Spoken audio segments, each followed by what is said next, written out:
هذه المرثية في المرحوم طارق علي حسن الأطمش رحمة الله تغشاه، وهي مقدمة من جساس علي حسن الأطمش ومحسن علي حسن الأطمش. يا وقت فيك الجروح الله عليك أكبر، وكم مصايب وكم شلت عز رجال. يا وقت يكفي بلاوي صدمة تقهر، وحمول الأحزان جارت حملها بطال.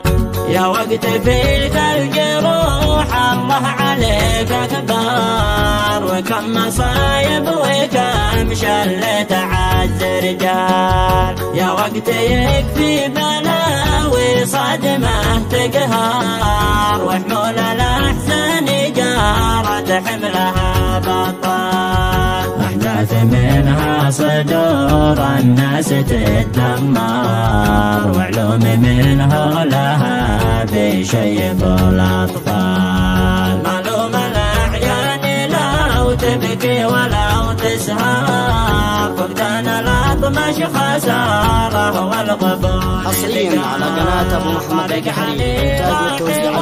بكى العين دمع حمار، والقهر له صاعقة والحزن له زلزال. فرقاه في 24 أكتوبر، صدمة كبيرة مواجعها تهد الحال. الحزن ناره في أعماق الحشا تسعار، على الذي بالوفاة تضرب بها الأمثال. الجرح في قلوبنا والنفس تتأثر، قد غاب طارق ونسيانها كذا محال.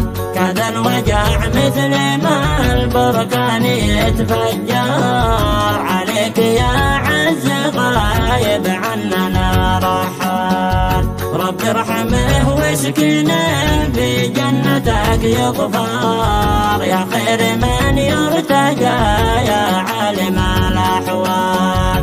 يا وقت فيك الجروح الله عليك أكبر، وكم مصايب وكم شلت عز رجال. يا وقت يكفي بلاوي صدمة تقهر، وحمول الأحزان جارت حملها بطال. أحداث منها صدور الناس تتدمر، وعلوم منها لها بشيب الأطفال. معلوم الأعيان لو تبكي ولو تسهر، فقدان الأطمش خسارة والقبول ثقال. طارق علي راح وابكى العين دمع حمار، والقهر له صاعقة والحزن له زلزال. فرقاه في 24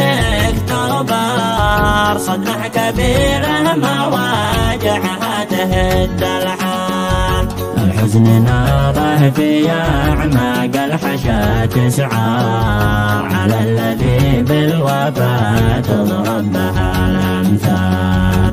الجرح في قلوبنا والنفس تتأثر، قد غاب طارق ونسيانها كذا محال. كذا الوجع مثل ما البركان يتفجر، عليك يا عز غايب عننا رحال. رب ارحمه واسكنه في جنتك يغفر، يا خير من يرتجى